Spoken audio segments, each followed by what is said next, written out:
ഇപ്പോൾ ഇനി വരാനുള്ളത് 18, 19 അത് അമരമ്പലമാണ്. വളരെ പ്രധാനപ്പെട്ട ഒരു പഞ്ചായത്ത് കണക്കുകൾ പ്രകാരം LDF-നെ സംബന്ധിച്ച്. അതെ, അതിലും ഞാൻ വിചാരിക്കുന്നത് ഇപ്പോഴത്തെ ട്രെൻഡ് അനുസരിച്ച് ഒരു മാറ്റം ഉണ്ടാകില്ല. കാരണം LDF ലീഡ് കിട്ടാനുള്ള സാധ്യത കുറവാണ് ആ പ്രദേശത്തിന് തോന്നുന്നു.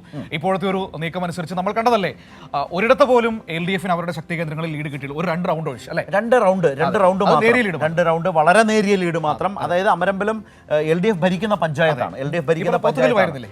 അതെ, LDF അമരമ്പലം ഈ മണ്ഡലത്തിലാകെ വളരെ ശക്തമായ നിലയിൽ LDF ആത്മവിശ്വാസത്തോടെ പറഞ്ഞിരുന്ന പ്രദേശമാണ് അമരമ്പലം എന്നുള്ളത്. ആ അമരമ്പലത്താണ് ഇപ്പോൾ UDF ലീഡ് ചെയ്യുന്ന നില വന്നിട്ടുള്ളത്. വളരെ പ്രധാനപ്പെട്ട വിവരങ്ങളാണ്. അതിൻ്റെ അവസാന റൗണ്ടിലേക്ക് PV കുട്ടൻ ചേരുകയാണ്. കുട്ടൻ, വളരെ പ്രധാനപ്പെട്ട ഒരു കാര്യം, ഏതാണ്ട് അൻവറിൻ്റെ ഷൗക്കത്തിൻ്റെ ലീഡ് കാര്യമായി മുന്നോട്ട് പോകുന്നു. അമരമ്പലത്ത് പോലും LDF-ന് ക്ലച്ച് പിടിക്കുന്നില്ല. അൻവറിൻ്റെ വോട്ട് 15,000 കടക്കുകയും ചെയ്തിരിക്കുന്നു. ഇപ്പോൾ കരുടായി വോട്ടെണ്ണി കഴിയുന്നു. അതോടൊപ്പം തന്നെ അമരമ്പലത്തിന്റെ വോട്ടാണ് ഇപ്പോൾ കണ്ടുന്നത്. ഇപ്പോൾ ആകെ കരുടായിലാണ് സ്വരാജിന് ലീഡെന്ന് പറയാൻ വേണ്ടിപ്പെട്ടത്. അമരമ്പലത്ത് സ്വാഭാവികമായും 1000-ലധികം വോട്ടുകളുടെ ലീഡ് LDF പ്രതീക്ഷിച്ചിരുന്നു. പക്ഷേ അതിപ്പോൾ ഉണ്ടാകില്ല എന്നുള്ളതാണ് ഇപ്പോഴത്തെ വോട്ടെണ്ണലിലെ കണക്കുകൾ പുറത്തു വരുമ്പോൾ മനസ്സിലാവുന്നത്. അവിടെ അതോടൊപ്പം തന്നെ PV അൻവറിന്റെ ലീഡ് 15,000 കിടക്കുന്നു. മറ്റൊരു പ്രധാനപ്പെട്ട കാര്യം ഘട്ടത്തിൽ പറയാനുള്ളത്, ഇപ്പോൾ നമുക്ക് സ്വാഭാവികമായും ഒരു നെക്കാനെക്ക് മത്സരമില്ല. അമരമ്പലത്തിലെ ഫലം LDF-ന് അനുകൂലമായപ്പോലും ഇത് ജനവിധിയെ അത് ബാധിക്കുന്നില്ല.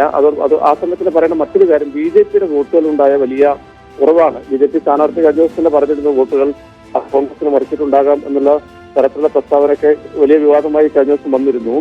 ഇപ്പോ വോട്ട് പരിശോധിച്ച് നോക്കുമ്പോൾ ലോക്സഭാ തെരഞ്ഞെടുപ്പ് സമയത്തൊക്കെ കെ സുരേന്ദ്രൻ മത്സരിക്കുന്ന ഘട്ടത്തിൽ 17,000-ലധികം വോട്ടുകൾ BJP-ക്ക് ഇവിടെ ഉണ്ടായിരുന്നു.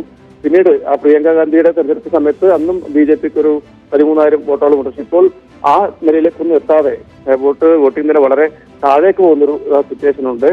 അതുൾപ്പെടെ സ്വാഭാവികമായും ഇപ്പോൾ ഈ ഫലം പൂർണ്ണമായും വരുമ്പോൾ അതുൾപ്പെടെയായിരിക്കും ചർച്ചയാവുക മണ്ഡലത്തിൽ.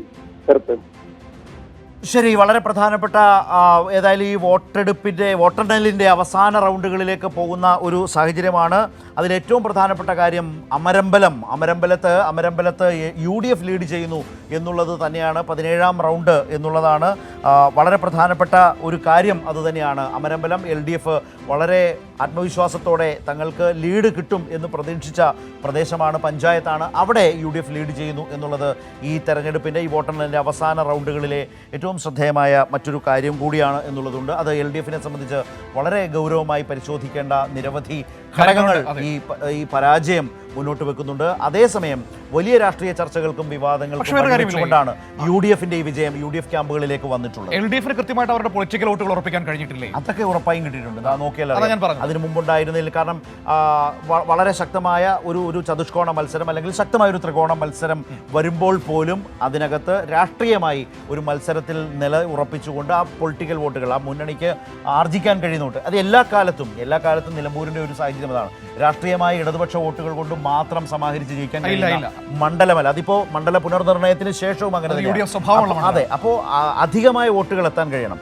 അത് LDF വോട്ടുകൾക്കൊപ്പം തന്നെ LDF-ന് പുറത്തു നിൽക്കുന്ന വോട്ടുകളെ കൂടി ആകർഷിച്ച് കൂടെ കൊണ്ടുവരാൻ കഴിഞ്ഞാൽ മാത്രം LDF-ന് ജയിക്കാൻ കഴിയുന്ന ഒരു മണ്ഡലം. അത്തരം സവിശേഷ സാഹചര്യങ്ങളിൽ മാത്രമേ നിലമ്പൂരിൽ ഇടതുപക്ഷം ജയിച്ചിട്ടുള്ളൂ. 2016-ലും 2021-ലും സംഭവിച്ചത് അതുതന്നെയാണ്.